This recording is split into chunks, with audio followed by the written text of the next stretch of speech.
Most people don't lose arguments because they're wrong. They lose because they react too quickly. And the moment you react, you give the other person control. But one sharp, calm question can turn the entire argument upside down. You've been in that moment before.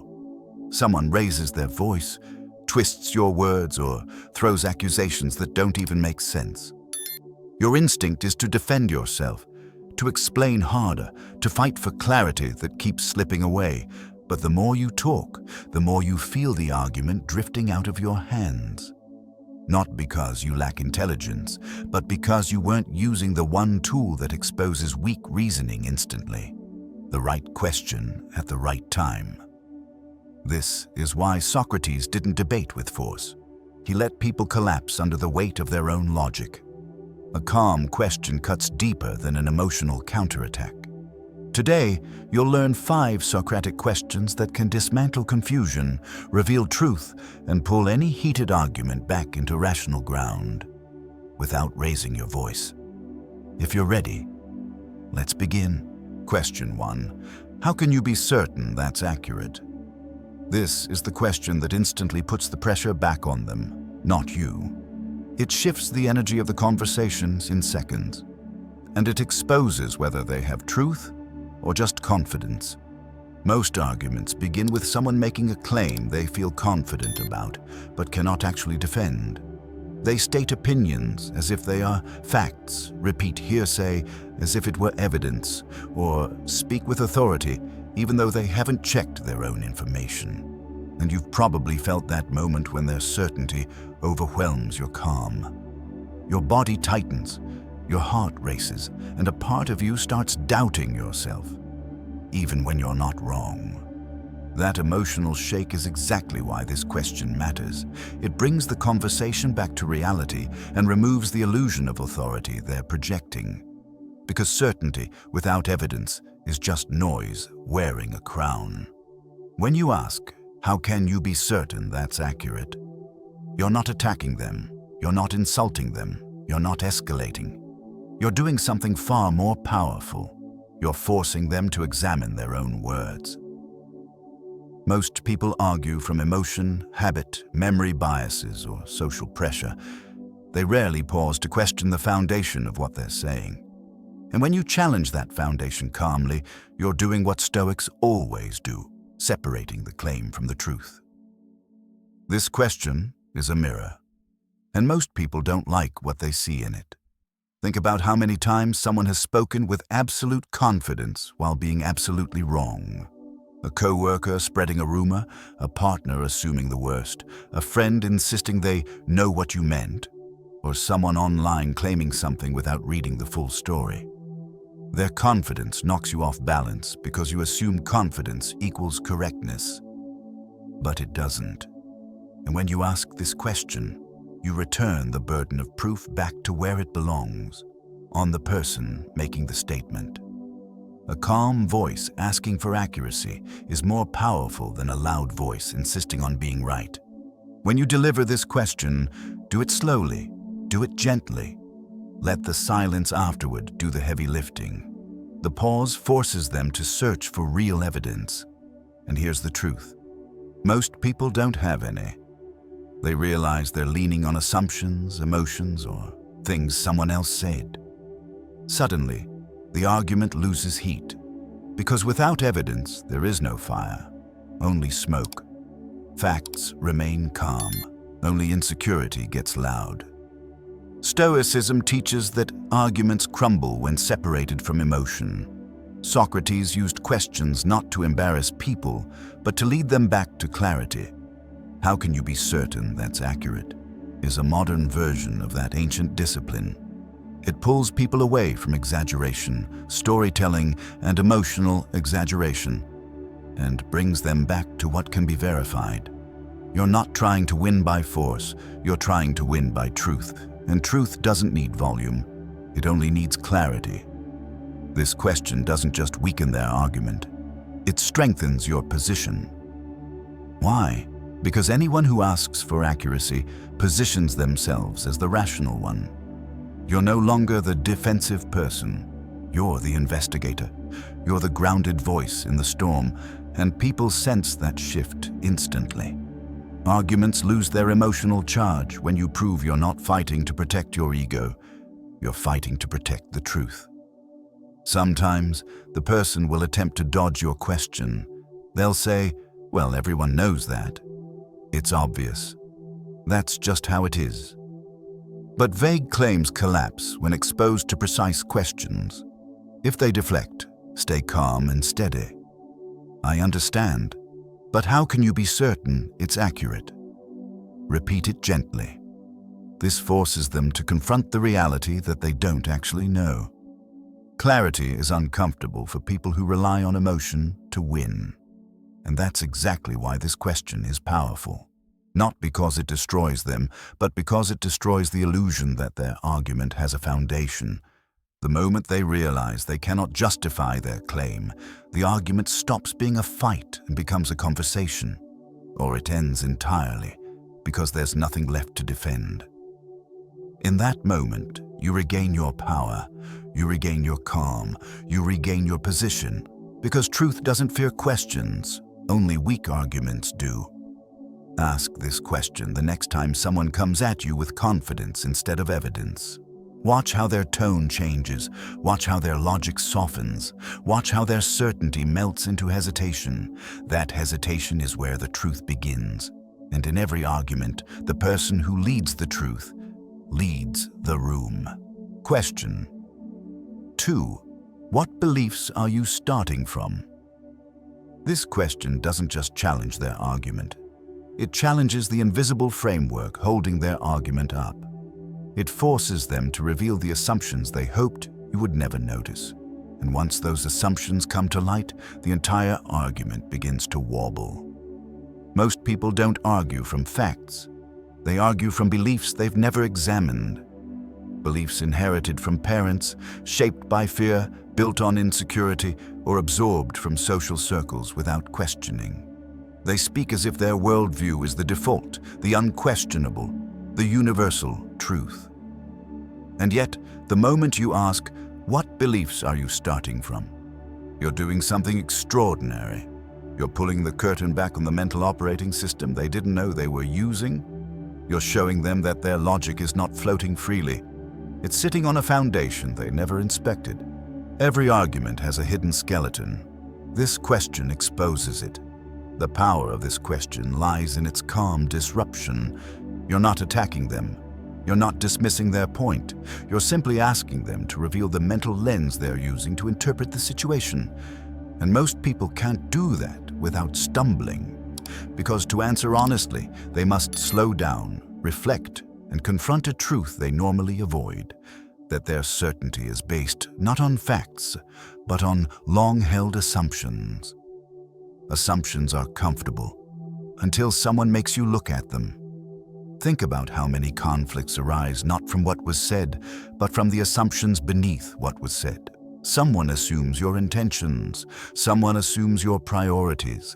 Someone assumes you should have known. Someone assumes the worst instead of the truth. These assumptions become emotional shortcuts, and when people argue from them, the argument becomes impossible to resolve, unless you expose the shortcut itself. That's exactly what this question does. It reopens the door to clarity. You're not fighting their argument. You're revealing the invisible glue holding it together. When someone presents a strong emotional claim, there are usually 3 hidden beliefs underneath. A belief about you. A belief about themselves. A belief about how the world should work. When you gently ask them to identify those beliefs, they suddenly realize their entire argument is built on interpretations, not evidence. This is where the emotional heat begins to drop. Because once assumptions become visible, they lose their power, and the person arguing must now question their own thought process instead of attacking yours.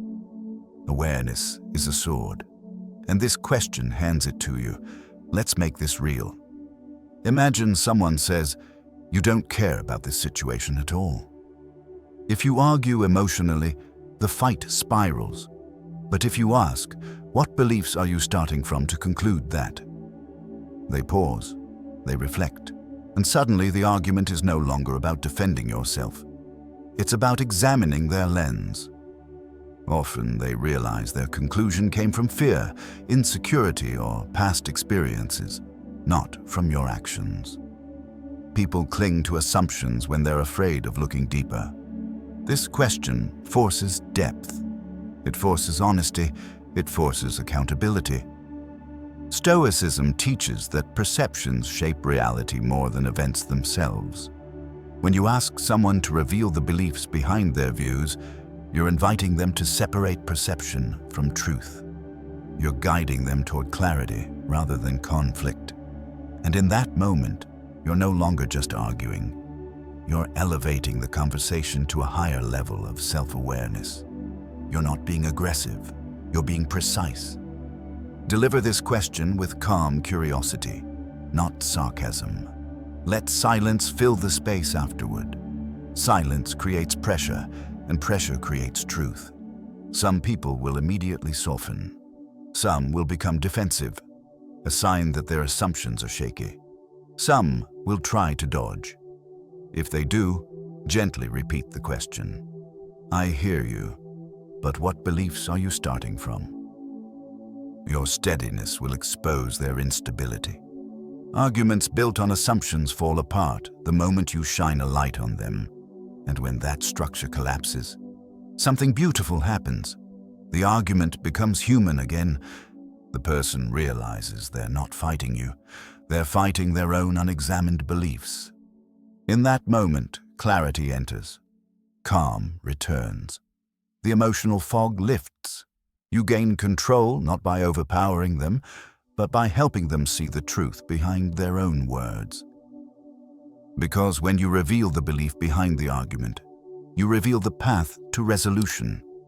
Use this question the next time someone argues from emotion, certainty, or accusation. Watch how their tone changes. Watch how their logic slows down. Watch how honesty begins to break through. And remember, whoever controls the assumptions controls the direction of the conversation. Question 3. What kind of proof would actually shift your view? This is the question that exposes whether the person wants the truth or just wants to win.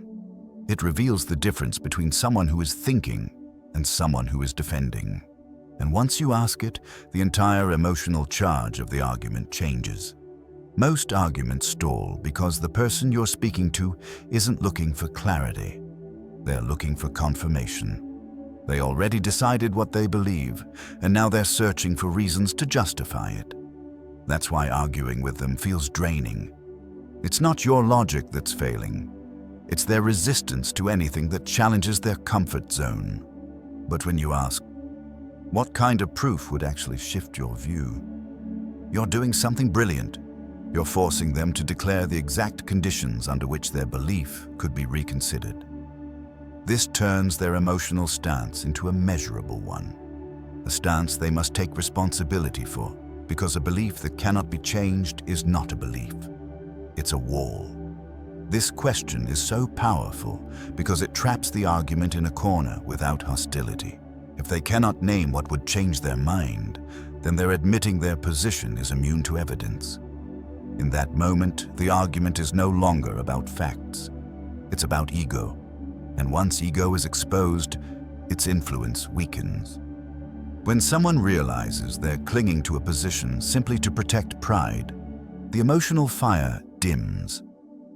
You're leading them into intellectual honesty, whether they meant to go there or not. This question makes denial impossible to hide behind. Think about the last time you argued with someone stubborn. No matter how many facts you presented, they dismissed them. No matter how clear your reasoning was, they sidestepped it. You walked away feeling defeated, confused, maybe even questioning yourself. But the problem wasn't your evidence. It was that they never defined what evidence even meant to them. Their standard kept moving. Their criteria kept shifting. And you were arguing with a ghost of logic instead of real logic. This question forces them to stop moving the goalpost. You can't win a fair debate when the other person keeps changing the rules. When they answer this question honestly, something crucial happens. They begin to articulate their own bias. They begin to see the limits of their certainty. They begin to recognize that their belief isn't absolute, it's conditional. This is the turning point. Because once they recognize that conditions exist, they must admit those conditions could be met. And that means their viewpoint is no longer untouchable. It becomes flexible, open, vulnerable to truth. Truth enters when pride steps aside. Even if they resist, the question still weakens their emotional stance. Saying, "Nothing would change my mind," makes them look unreasonable, even to themselves. Saying, "I don't know," forces reflection. Saying, "I guess if I saw X, Y, or Z," opens the door to progress. In every outcome, the argument becomes easier to navigate because you've revealed whether the person is committed to truth or committed to ego. This question is the difference between debating and diagnosing. Deliver it slowly. Ask it like you genuinely want to understand. A calm tone turns it from an attack into an invitation. They will feel the shift because no one expects this level of precision in a heated conversation. Most people expect emotion, not logic. Expect defensiveness, not reflection. Expect fighting, not clarity. Your question interrupts their script and takes them somewhere deeper than argument. Self-awareness. You're not dismantling their logic. You're asking them to do it themselves. And that's why this question works. People trust conclusions they reach on their own more than conclusions forced onto them. Socratic questioning isn't about domination. It's about guiding someone back to their own mind. Stoicism teaches the same principle. Let reason reveal what emotion hides. When they confront the fact that their belief isn't open to change, they recognize their own rigidity. When they confront what could change their mind, they recognize the possibility of truth. In both cases, the argument can no longer continue the way it was. You're no longer arguing, you're elevating. Use this question when the conversation feels stuck, when they dismiss evidence too quickly, or when you sense they're arguing from identity instead of logic. Watch their expressions change. Watch their voices soften. Watch the emotional armor crack as they realize the question isn't about destroying them. It's about revealing the truth. Because in every argument, the person willing to consider new evidence is the person in control. Ask this question gently, confidently, and without fear. Let silence follow it. Let them sit in it. Let the weight of the question settle into their mind. That silence is where the shift begins. Not in your words, but in their own realization. And when the mind begins to shift, the argument has already ended. Question: how would a reasonable person who disagrees respond to you? This is the question that forces them to step outside themselves. It pulls them out of emotion and places them into perspective. And in arguments, perspective is the one thing most people refuse to touch. When someone is angry, defensive, or emotionally charged, their world shrinks. They can only see one path, one interpretation, one version of events, their own. They stop thinking like a rational adult and start reacting like someone under threat. That's why conversations escalate so quickly. Not because the issue is big, but because their emotional lens has become small. But when you ask, how would a reasonable person who disagrees respond to you? You widen that lens instantly. You invite them into a viewpoint they were avoiding, and you do it without attacking them. This question introduces a mirror and a mentor at the same time. Most arguments continue because both sides are locked inside their own narrative. They're not arguing about what happened. They're arguing about what their mind tells them happened. This question interrupts that loop. It forces your opponent to imagine themselves outside their own mind, looking at the argument from a distance. And that distance is where emotional intensity begins to break. Suddenly, they must let go of certainty. and embrace humility. You're not challenging their conclusion, you're challenging the way they arrived at it. Think about how many times arguments spiraled simply because someone refused to see another angle. They interpreted a tone, assumed an intention, exaggerated your words, or made the moment bigger than it was. Their perspective narrowed so tightly that nothing could enter it. But the moment you ask them to imagine how a reasonable person who disagrees would respond, you're doing what Stoics call expanding the mind's horizon. You're pulling them out of their emotional tunnel and into a landscape of reason. Perspective is the oxygen that suffocating arguments desperately need. This question is powerful because it forces self-awareness without confrontation. When they answer, even reluctantly, they must acknowledge that there is another valid way to see the issue. This cracks the armor of defensiveness. It transforms the argument from me versus you into us versus the misunderstanding. And that is where real progress begins. People cannot stay emotionally heated while simultaneously considering another rational viewpoint. The two states are incompatible. You can't stay angry and rational at the same time. One must give. Deliver this question calmly. No sarcasm, no judgment. Let it land softly but firmly. The tone is crucial because the power of the question lies in the reflection it triggers, not the pressure you apply. A gentle invitation to reason is stronger than a forceful demand for agreement. People respond better when they feel respected, even while being challenged. Respect disarms defensiveness faster than logic ever will. Once they begin to imagine another viewpoint, their certainty begins to loosen. They may hesitate, they may stutter, they may try to dodge the question. This hesitation is not resistance. It's the mind recalibrating. They're adjusting from instinct to intellect, from reaction to reflection. And reflection is where arguments lose heat and gain clarity. You're not trying to defeat them. You're trying to elevate the conversation.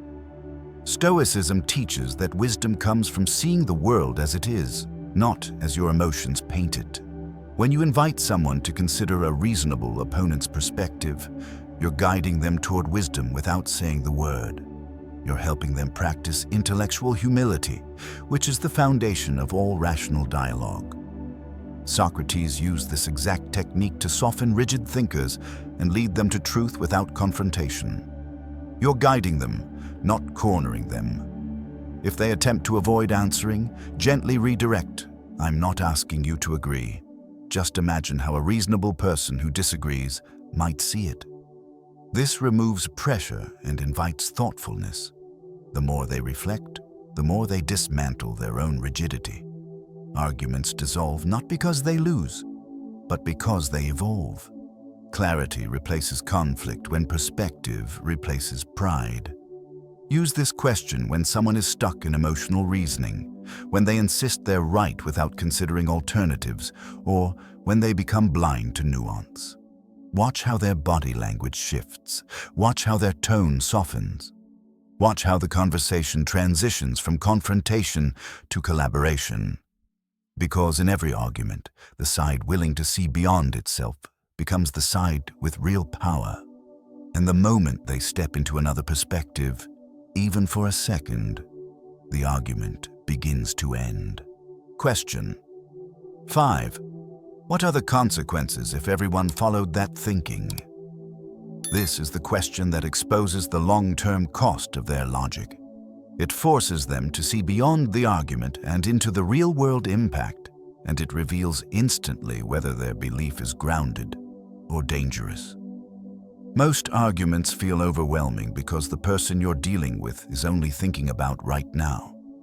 They're thinking about how they feel in this moment, how offended they are in this moment, how certain they seem in this moment. But wisdom, especially Stoic wisdom, requires us to look farther than the present. When you ask, what are the consequences if everyone followed that thinking? You're pulling them out of their emotional bubble and into a broader reality. You're asking them to test their logic against the world, not just against you. and that shift alone can disarm any heated exchange.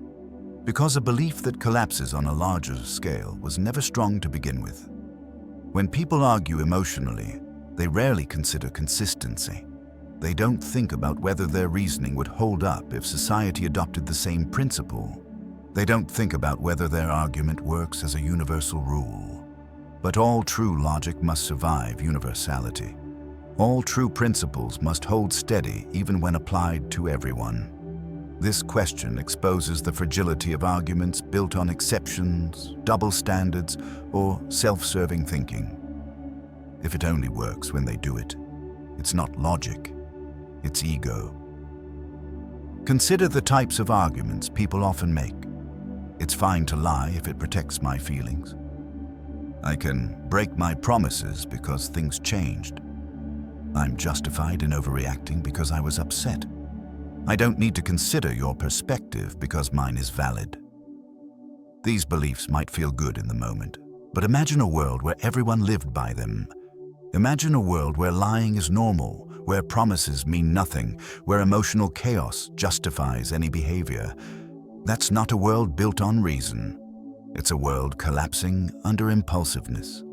And when you ask this question, you force the other person to confront that chaos. People defend their logic fiercely until they're asked to universalize it. This question pushes them beyond their momentary emotional comfort. It shifts the argument from personal justification to moral responsibility. Suddenly, they must consider whether their stance would create fairness or chaos, trust or instability, clarity or confusion. This is where the heat drains from the argument. Because anyone who realizes their logic only works when applied selectively is confronted with a truth they can no longer avoid. If your thinking doesn't work for everyone, it doesn't work at all. The Stoics believed that actions and beliefs must align with a higher sense of order, universal reason, logos. A principle that breaks when scaled up is a principle that breaks within the self. Socratic questioning elevates the conversation from personal desire to universal consequence. You're no longer asking them to defend their feelings. You're asking them to defend the impact of their reasoning. That's a different kind of accountability, one they can't escape with emotion alone.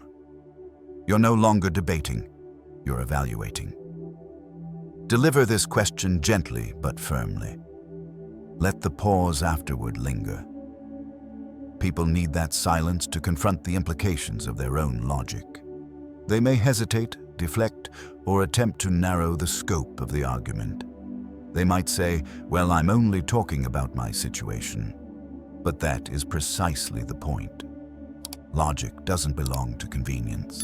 If they only want their reasoning to apply when it benefits them, then they've admitted the argument isn't about truth at all. Convenience is not a philosophy. It's an escape.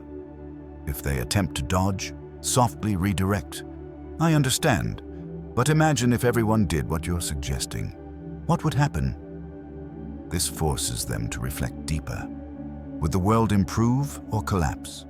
Would relationships grow stronger or fall apart?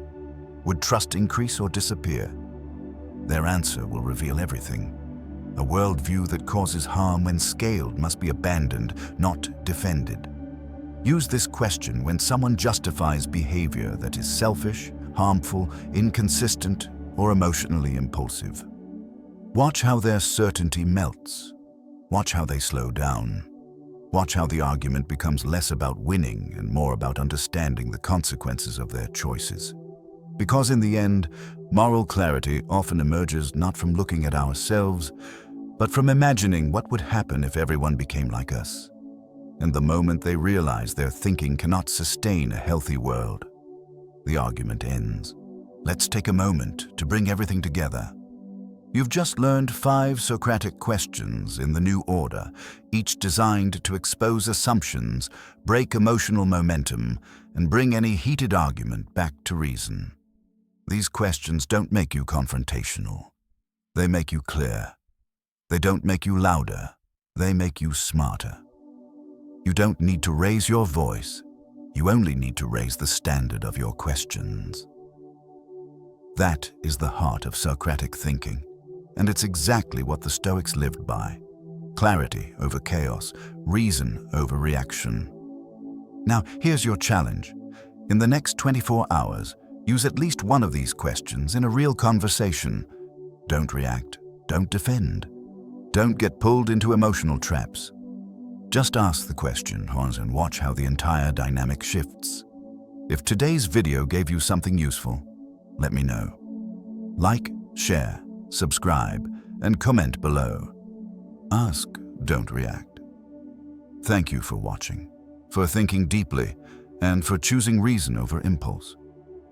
I'll see you in the next video.